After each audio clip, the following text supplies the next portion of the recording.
Welcome to our channel Batti official. जी तो तारामती जी हैं बहुत गुस्से में, क्योंकि उनको कुहू से ये उम्मीद नहीं थी जो सब कुछ उसने किया। लेकिन उस बेचारे ने सब कुछ जानबूझकर तो नहीं किया, जो कुछ भी वहाँ जाने में हुआ। और वो कुहू खुद बेचारी इस बात से बहुत परेशान है, और वो हर कोशिश कर रही है कि वो इस बच्ची को इंसाफ दिलाए, और उम्मीद है कि वो अपने इस काम में सफल भी होगी। मगर तारामती जी बहुत नाराज़ हैं। उन्होंने कुहू से कह दिया कि तुम मेरे मामले में नहीं बोलोगी, ये अब मेरा और मेरी रूपा का मामला है, तुम हमारे हर मामले से दूर रहो। खैर कुहू पहुंची तारामती जी के साथ पुलिस स्टेशन, लेकिन पुलिस स्टेशन में इंस्पेक्टर ने उनकी रिपोर्ट दर्ज करने से किया इनकार। उसकी वजह कुछ यूँ है, क्योंकि वहाँ पहुँच चुके थे राजीव जी और रघविंदर जी। राजीव जी ने कुहू से कहा, कुहू ऐसा तो कोई बात ही नहीं है, तुम यहाँ क्यों आई हो। वहीं रघविंदर जी ने कहा, ये तो सब झूठ है, ऐसा तो कुछ भी नहीं हुआ। उन्होंने कहा, ये तो गरीब लोग हैं, ये तो इनका पैसा कमाने का एक ज़रिया है, ये ऐसी बातें करके लोगों को फंसाते हैं, हकीकत में तो ऐसा कुछ भी नहीं हुआ। और इसलिए इंस्पेक्टर साहब रिपोर्ट दर्ज करने से इनकार कर देते हैं और उनको मायूस होकर यहाँ से जाना पड़ता है। लेकिन जो ही वो पुलिस स्टेशन से बाहर निकलते हैं तो तारामती जी का गुस्सा एक दफ़ा फिर हुआ ज़ोरों पर। जैसा कि उन्होंने कुछ साल पहले चंदेल भवन को दिया था शराब, और अब फिर से ये वही कर रही हैं। वो बहुत गुस्से में हैं। उन्होंने राजीव को कह दिया, मैं तुम्हें शराब देती हूँ, जैसे तुम्हारा पहले चंदेल भवन तबाह हुआ था फिर होगा। तुमने अब साबित कर दिया, तुम उसी देव नारायण की औलाद हो, गंदी औलाद हो। ये सब बातें सुनकर राजीव जी को बहुत गुस्सा भी आया और दुखी हुआ, क्योंकि वो बेचारे मजबूर हैं, वो चाह कर भी उनकी मदद नहीं कर सकते। वहीं दूसरी तरफ कुहू ने उनकी बहुत मिन्नतें की। उन्होंने कहा, तारामती जी हमें माफ़ कर दीजिए, लेकिन ये शराब हमें मत दीजिए। मगर तारामती तो थी बहुत गुस्से में, वो किसी की कोई बात नहीं सुनना चाहती थी और वो बहुत गुस्से से वहाँ से जा चुकी थी। वहीं कुहू ने फैसला किया। जो ही राजीव जी घर पहुँचे, सभी ने उनसे ये सवाल शुरू कर दिए, क्या राजीव जी हम बच्ची को इंसाफ दिला पाएंगे? क्या आपने रविंदर के खिलाफ़ रिपोर्ट दर्ज करवाई? लेकिन वो खामोश, वो बेचारे कुछ भी नहीं कह सकते। वहीं अचानक से आई कुहू ने कहा, राजीव जी आप कुछ बोलते क्यों नहीं हैं, आपको बोलना होगा। जैसा कि कुहू के कहने पर वो बताती है सबको कि राजीव जी ने कोई रिपोर्ट दर्ज नहीं करवाई, और यहाँ तक कि मुझे भी कुछ बोलने से इनकार कर दिया। इस रूपा की सारी कहानी को झूठा बयान कर दिया वहाँ पर। मगर इन सब में राजीव जी ने किसी बात का जवाब नहीं दिया और वो अपने कमरे में गए। जो ही वो अपने कमरे में पहुँचे, उनको महसूस हुआ कि जैसे उनकी आंखों की रोशनी फिर से जा रही है। दिल में एक डर भी था कि यहीं तारामती का शराब तो नहीं है, जो मेरे साथ पहले हुआ फिर होगा क्या। वहीं दूसरी तरफ कुहू और सिंधु को जो सबूत मिलता है बच्चों के फ़ोन से, क्या वो कहती है, सिंधु जी इसकी मदद से हम उस रघविंदर को सज़ा दिलवा सकते हैं।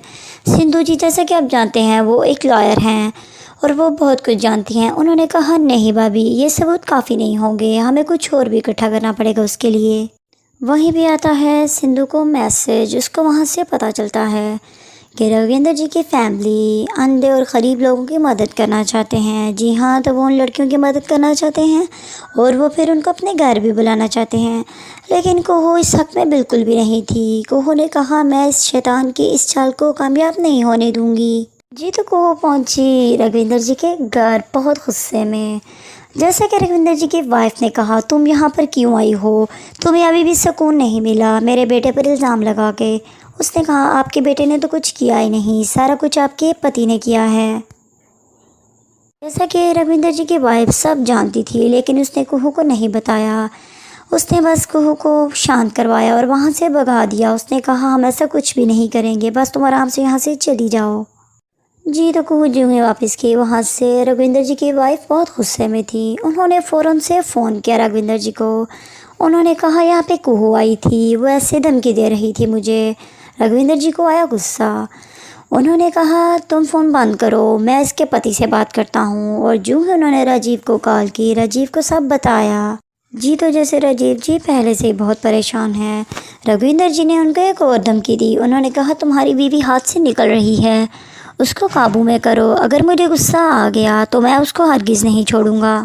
राजीव को काफ़ी बुरी लगी उनकी बातें, लेकिन वो मजबूर है उनकी हर बात बर्दाश्त करने में।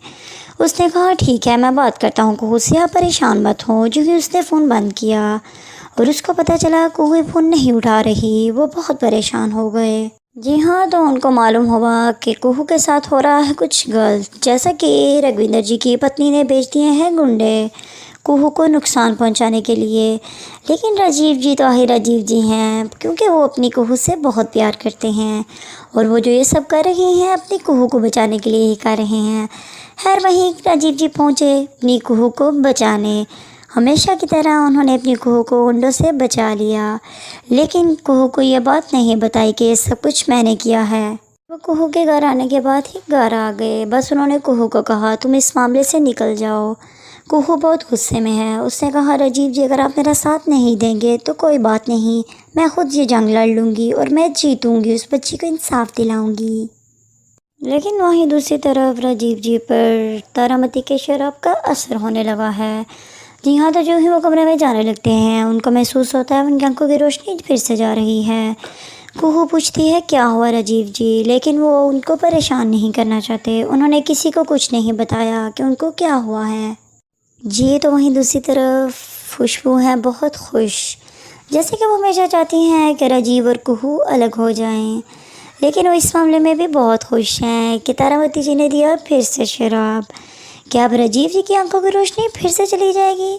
क्या वो अपना शराब वापस लेंगी? क्या राजीव उस बच्ची को इंसाफ दिला पाएंगे या नहीं? वैसे इन बातों का बहुत बुरा असर उनके रिश्ते पर पड़ने वाला है। जी तो मैं बात कर रही हूँ राजीव और कुहू के रिश्ते की। मगर कुहू भी जो ठान ले तो वो करके रहती हैं। जी हाँ, तो जैसे उन्होंने सोचा है कि वो इंसाफ ज़रूर दिलाएंगी उस बच्ची को। वहीं दूसरी तरफ राजीव जी भी कुछ ऐसा ही सोच रहे हैं। वो कहती हैं अगर ये रास्ता नहीं तो कोई और रास्ता निकालूंगा। मगर ये तो अब आने वाला वक्त ही बताएगा कि इनकी ज़िंदगी अब कौन सा मोड़ लेगी। जी तो आपको क्या लगता है कमेंट्स में बताइएगा और हमारे चैनल को ज़रूर सब्सक्राइब करिए। वो भी जो ठान ले तो वो करके रहती हैं। जी हाँ, तो जैसे उन्होंने सोचा है कि वो इंसाफ ज़रूर दिलाएंगी उस बच्ची को। वहीं दूसरी तरफ राजीव जी भी कुछ ऐसा ही सोच रहे हैं। वो कहती हैं अगर ये रास्ता नहीं तो कोई और रास्ता निकालूंगा। मगर ये तो अब आने वाला वक्त ही बताएगा कि इनकी ज़िंदगी अब कौन सा मोड़ लेगी। जी तो आपको क्या लगता है कमेंट्स में बताइएगा और हमारे चैनल को ज़रूर सब्सक्राइब करिए। वो भी जो ठान ले तो वो करके रहती हैं। जी हाँ, तो जैसे उन्होंने सोचा है कि वो इंसाफ ज़रूर दिलाएंगी उस बच्ची को। वहीं दूसरी तरफ राजीव जी भी कुछ ऐसा ही सोच रहे हैं। वो कहती हैं अगर ये रास्ता नहीं तो कोई और रास्ता निकालूंगा। मगर ये तो अब आने वाला वक्त ही बताएगा कि इनकी ज़िंदगी अब कौन सा मोड़ लेगी। जी तो आपको क्या लगता है कमेंट्स में बताइएगा और हमारे चैनल को ज़रूर सब्सक्राइब करिए।